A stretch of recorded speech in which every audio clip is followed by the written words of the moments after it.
ඉතින් ඔයාලා කලින් ක්ලිප් එකේ දැකගෙන ඉතින් මොකද්ද ප්‍රශ්නේ කියලා වෙබ්සයිට් වලට යන්න බැරි හේතුවක් එනවා. ඉතින් මටත් ওই ප්‍රශ්නේම ආවා. ඉතින් ඒකින්ද මම හිතුවා මොනවා හරි දෙයක් කළා මේක හදා ගන්න ඕන කියලා. ඉතින් ඒ හදාගත්ත විදිහ තමයි මම ඔයාලට අද පෙන්නන්න යන්නේ. මොනවද මේ ස්ටෙප් ටික පිළිවෙලට මම ඔයාලට කියලා දෙනවා. ඉතින් ඔයාලට තාමත් Anytiplk channel එකට අලුත් නම් අලුත් එක්ක යනවා යට තියෙන subscribe button එක ඔබලා දැම්ම අපේ channel එකට එකතු වෙන්න. අපි යමු වීඩියෝ එක බලන්න. ඉතින් ඔයාලා මුලින්ම කරගන්න ඕනේ මෙතන start menu එකට ගිහින් ඉවරලා control panel කියලා search කරගන්න ඕනේ. ඉතින් ඊට පස්සේ අපිට මෙතන උඩින් එනවා ඒක click කරගන්න. click කරගත්තාම පස්සේ අපිට මෙන්න මේ වගේ තැනකට තමයි එකයි යන්නේ. ඉතින් එතනදී අපිට මේ view by කියන එක click කරලා මෙතන category කියලා තියෙන මේ drop down menu එක click කරන් පස්සේ පහළට දිගහැරෙනවා. ඒක අපි දා ගන්න ඕන large icon කියන එක. එතකොට අපිට ලේසි හොයා ගන්න. ඊට පස්සේ ඔයාලා කරන්න ඕනේ මෙන්න මෙතන තියෙනවා මේ internet options කියලා settings වගේක්. ඉතින් අපි ඒක ඇතුළට යන්න ඕන click කරගෙන. ඉතින් මේක ඇතුළට ගියපු ගාම අපිට කරන්න තියෙන්නේ මේකේ අපිට මෙන්න වගේ පොඩි කොටුවක් තමයි එන්නේ. ඉතින් මම මේක ටිකක් පැහැදිලිව පේනවා. මම මේක පොඩ්ඩක් මිනිමයිස් කරගන්නම්. ඉතින් මෙතනදී මෙන්න මේ connection මෙතන වල වෙනවා tab ගොඩාක් වෙනවා. ඉතින් ඒක මේ connection කියන එක click කරගන්න. ඉතින් ඒක click කරගත්තාම පස්සේ අපිට මෙතන බලා ගන්න පුළුවන් local area network LAN settings තියෙනවා. ඉතින් LAN settings කියන එක මෙතන මේ click කරලා ඇතුළට ගිහිල්ලා මෙතන වලට පේනවා ඇති proxy server කියලා එකක් තියෙනවා. මොකක් හරි මෙතන මේ proxy server එකක් ඔයාලා add කරගෙන තිබ්බනම් computer එකට මෙතන මේ address එකක් හරි එතකොට මේ port ඒ වගේ මොන හරි type වෙලා තියෙනවා නම් ඊට වඩා වෙනස් විදිහකට ඔයාලා ඒක මේ ටික එක අයින් කරලා ඒක අයින් කරගන්න ඕන. අයින් කරගෙන ඊට පස්සේ මෙන්න automatically detect settings කියන එක ටික එක තියාගෙන මෙන්න මේ විදිහට okay දෙන්න ඕන. මෙතන මොකුත් තියෙනවා නම් ඒ ටික අයින් කරන්න මේ default තියෙන එක එහෙමම තියන්න. ඉතින් එහෙම තියලා ඒක okay කරගෙන බලන්න. හරි. ඊට පස්සේ අපි කරගන්න ඕන මෙන්න මේ advanced කියන tab එකටත් යන්න ඕන. advanced කියන tab එකට ගියන් පස්සේ අපිට බලා ගන්න පුළුවන් මෙන්න මෙතන මේ restore advanced settings කියන එක තියෙනවා. ඉතින් ඒක අපි click කරගත්තාම ඊළඟ පියවර සාර්ථක ලෙස අපිට ඉවර කරන්න පුළුවන්. සමහර අයගේ සමහර විට මෙතන යට තව තියෙන පුළුවන් option එකක් reset කියලා පුළුවන් නම් එහෙම එකක් තියෙනවා නම් ඔයාලා මෙන්න මේ හරිය වගේ ඒකත් reset කියන එක දීලා ඒ ටික ඉස්සරහට කරගෙන යන්න. මගේ option එක නෑ මේ Windows version එකේ. හරි. ඊළඟ පියවර විදිහට අපිට කරන්න තියෙන්නේ මෙන්න මෙතන අපේ දැන් ඉන්ටර්නෙට් එකට කනෙක්ට් වෙලා තියෙන්නේ මොන විදිහටද කියලා අපිට බලා ගන්න. දැන් මම මෙතන Wi-Fi එකකින් කනෙක්ට් වෙලා තියෙන්නේ. ඉතින් මම මේකට right click කරලා මෙන්න මේ open network and internet settings කියන එක click කරගන්නවා.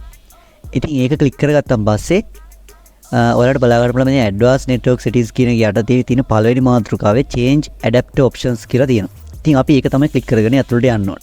ඉතින් ගියාම අපිට බලා ගන්න පුළුවන් මෙතන අපේ ethernet cable එක හරහා ඒ කියන්නේ ඔයාලා router එකකින් එන cable එක හරහා connect කරලා තියෙනවා. මෙතන ඔයාලට මේ විදිහට බලා ගන්න පුළුවන්. Wi-Fi වලින් connect කරලා තියෙනවා ඔයාලට මේ විදිහට බලා ගන්න පුළුවන්. ඉතින් මේකෙදි අපි කරගන්න ඕන මේක මෙන්න විදිහට right click කරන්න ඕන. right click කරන් පස්සේ අපිට බලා ගන්න පුළුවන් යටම properties. ඒකේ properties වලට ගිහලා ඉවරලා ඉතින් ඔයාලට මෙතන බලා ගන්න පුළුවන් මෙන්න මේ ඉතින් ඔයාලට පේනවා internet protocol version 6 එහෙම නැත්නම් IPv6 කියලා එකක් මෙතන බලා ගන්න පුළුවන්. ඉතින් අන්න ඒකේ ඔයාලා ටික එක තියෙනවා නම් ඒ ටික එක අයින් කළා මේ විදිහට okay දෙන්න.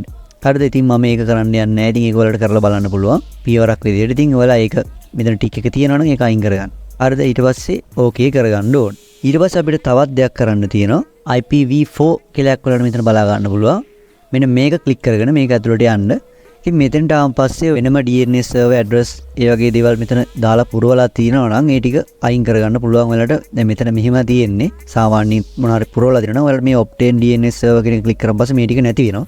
ඊට පස්සේ ඔයාලට මෙතන okay කරගන්න පුළුවන්. ඉතින් ඒ ක්‍රමෙත් කරගෙන okay කරලා බලන්න. ඊට පස්සේ මෙතනත් මම okay කරන් එළියට එනවා. ඒකත් okay කළාම එළියට එන්න.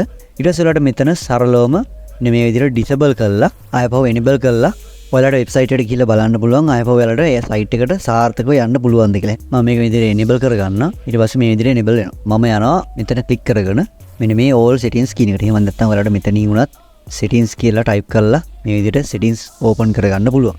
ඉතින් මම මෙතෙන්ට ආවිලා type කරගන්නවා network reset කියන එක. ඉතින් ඒක මේ විදිහට click කරගෙන මෙතනදී ඔයාලට මෙන්න මේ reset now කියන එක click කරලා ඔයාගේ ඉන්ටර්නෙට් හා සම්බන්ධ තියෙන settings සියල්ලම reset කරගන්න පුළුවන්. ඉතින් මේක කරද්දී මතක තියාගන්න ඕන ඔයාගේ Wi-Fi එකේ password අනම්මනම් මේකට log වෙලා තියෙන දේවල්. එතකොට ඔයාගේ ඉන්ටර්නෙට් එකේ ඔයාලා DNS වගේ දේවල් ඒවා එතකොට ඒ වගේ settings සියල්ලම proxy servers වගේ දේවල් වල connect වෙලා තියෙනවා නම් ඒ වගේ සියලුම දේවල් මෙතනදී නැති වෙනවා. ඉතින් ඒකත් මතක තියාගෙන ඔයා reset දෙන්න. ඉතින් ඒක app වලට type කරගන්න වෙනවා. ඉතින් එච්චරයි වෙන්නේ. ඉතින් එහාට වෙන දෙයක් වෙන්නේ නැහැ. ඉතින් ඒක මතක තියාගන්න ඔයා මෙතන මේ reset කියන එක දීලා PC එක පොඩ්ඩක් රීස්ටාර්ට් කරලා බලන්න කොහොමද තත්ත්වය කියලා. හරි. ඉතින් ඊළඟ පියවර විදිහට ඔයාලට මම කියලා දෙන්න යන්නේ CMD එකේ පොඩි කමාන්ඩ් සෙට් එකක්. ඉතින් CMD ගැනත් මම මීට කලින් වීඩියෝ එකක් කරලා දෙනවා. ඉතින් ඒක link එක මම ඔයාලට දැන් දාන්න.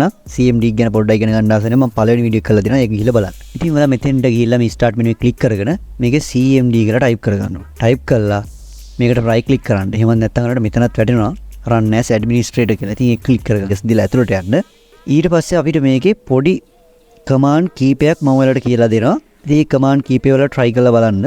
පළවෙනි command එක විදිහට මම type කරගන්නවා netsh space winsock reset catalog. ඊට පස්සේ enter කරගන්න ඕනේ. ඉතින් මම මේක enter කරන්න යන්නේ නැහැ. මේ වෙලාවේ නේද මහ ලොකු දෙයක් වෙන්නේ නැහැ. enter කරපු ගමන් යටින් මෙතනින් වැටෙනවා reset වුණා කියලා. ඉතින් මේ ටික කරගෙන බලන්න මේ වයින් වෙන්නේ වාගේ තියෙන DNS වගේ network side එකේ තියෙන උගක් ප්‍රශ්න වලට විසඳුමක් විදිහට තමයි මේ command එක use කරන්නේ. දෙවෙනි command එක කියලා දෙන්න.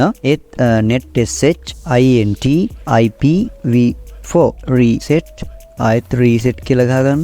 ඊට පස්සේ .log ඉතින් ඔය විදිහට type කරගන්න ඕනේ. IPv6 use වෙනවා නම් මේකට තව command එකක් තියෙනවා. ඉතින් ඒක නම් මම මේක දැම්මේ නෑ ඔයාලට. ඉතින් මේකත් ඔයාලා දීලා enter කරගෙන බලන්න. හරි ඉතින් අන්තිම command එක විදිහට ඔයාලා type කරගන්න ඕන ipconfig ස්පේස් එකක් තියලා ඔයාලගේ shift එක ගාව තියෙනවා key එකක් ඒක click කරලා flushdns කියලා type කරගන්න ඕන. command එක type කරගෙන enter කරගන්න. ඉතින් ඊට පස්සේ සරලවම එයා එක reset කරගන්නවා. ඉතින් මම මේලා settings හදලා තියෙන නිසා මම මේක කරන්න යන්නේ නැහැ. ඉතින් මම මේ විදිහට close කරගන්නවා. ඔයාලට පුළුවන් restart එකක් එහෙම දාලා try කරලා බලන්න. එහෙමත් හරි ගියේ නැත්නම් අපි යමු අන්තිම ක්‍රමයට. මේ ක්‍රමයට ප්‍රශ්නයක් තිබ්බොත් අනිවාර්යයෙන්ම හරියන්න ඕනේ. එතන start menu එකට ගිහිල්ලා ඉවරලා මේක type කරගන්න notepad කියලා. notepad කියලා type කරගෙන ඒක right click කරලා run as administrator කියන එක දෙන්න. දීලා yes කරගෙන open කරගන්න. ඊට පස්සේ ඔයාලට මෙන්න මේ වගේ තමයි window එක බලා ගන්න පුළුවන් වෙන්නේ.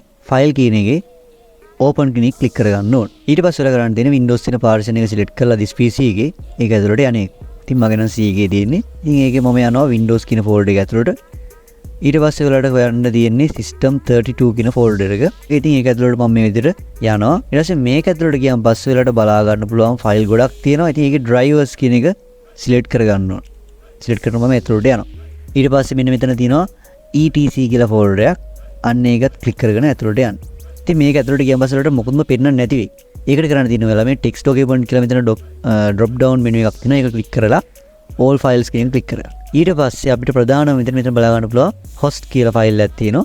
ඒක right click කරලා open with අපිට notepad මයි තියෙන්නේ. notepad එකෙන් open කරගන්න. open කරගත්තාන් පස්සේ මෙන්න මෙතන දැන් මම මේ වලට පේන mouse එකේ ඊතලේ පේනවා ඇති. මෙන්න මෙතන ඔයාලගේ වෙබ්සයිට් මොනවාම හරි ගොඩාරියක් මෙහෙම පහළට තියෙන්න පුළුවන්. මෙන්න මෙතන ඉඳන් ඔයා යන්න try කරපු වෙබ්සයිට් එකක් කියලා හිතන්නකෝ. දැන් උදාහරණයක් විදිහට මෙතන IP address එකක් එක්ක සමහර විට මොකක් හරි වෙබ්සයිට් එකක් Google, ඔය වගේ YouTube, ඔන්න ඔය වගේ ඔයාලට වෙබ්සයිට්ස් හා වගේ IP address වගේ දේවල් කීපයක් බලා ගන්න පුළුවන්. ඉතින් ඔයාට යන්න බැරි සයිට් එක මොකක්ද දන්නේ ඒකත් මෙතන තියෙන්න පුළුවන්. මෙතන මේ ගොඩේ. ඉතින් ඔයාලට සරලව කරන්න තියෙන්නේ මේ ටික කොහොම select කරා මෙන්න මෙහෙම මොකුත් වෙන කරන්න යන්න එපා. මේක මෙහෙම select කරා වගේ වෙබ්සයිට් ටික අයින් කරා. මෙතන save කෙනෙක් click කරන්න. ඊට පස්සේ ඔයාලට save වෙනවා. ඊට පස්සේ මේක close කරලා ඔයාලා try කරලා බලන්න. මම මෙතන don't save දෙන්න. මම මොකුත් වෙනස් කරේ නැති හින්දා. කරලා restart එකක් කැමති නම් දාලා බලන්න. ඉතින් මේ විදිහට try කරලා බලන්න. ඉතින් මගෙත් ඔහොම ප්‍රශ්න නැතිබිලා මගේ ඔය අන්තිම method එකට තමයි හරි ගියේ. ඉතින් ඔයාලා මේ වීඩියෝ එකේ දකින්න ඇති step කීපයකදී මම කියලා දුන්නා කොහොමද මේක හරි ගස්ස ගන්න කියලා. ඉතින් ඔය වගේ ක්‍රම ගොඩක් තියෙනවා. ඉතින් මම මේකට පාවිච්චි කරේ basically මේ ක්‍රම ටික විතරයි. ඉතින් මේ ක්‍රම ටිකෙන් මට වෙබ්සයිට් වලට යා ගන්න බැරි වෙන හේතුව හදා ගන්න පුළුවන් වුණා. ඉතින් මේ Anytiplk channel එකේ ඔයාලට gaming videos, computer tricks, tips වගේ දේවල් ගොඩක් දෙනවා. unboxing, එතකොට computer hardware සම්බන්ධ දේවල්, එතකොට gaming, especially gamers ලා ඉන්නවා නම් ඔන්න එකතු වෙන්න හැම සතියකම gaming video එකක් දෙයක් එනවා. ඉතින් ඉස්සරහට ඒක වැඩි වෙයි කොහොමද? ඉතින් එහෙනම් අදට සමු ගන්නවා මම නිපුණ දිවිෂන්.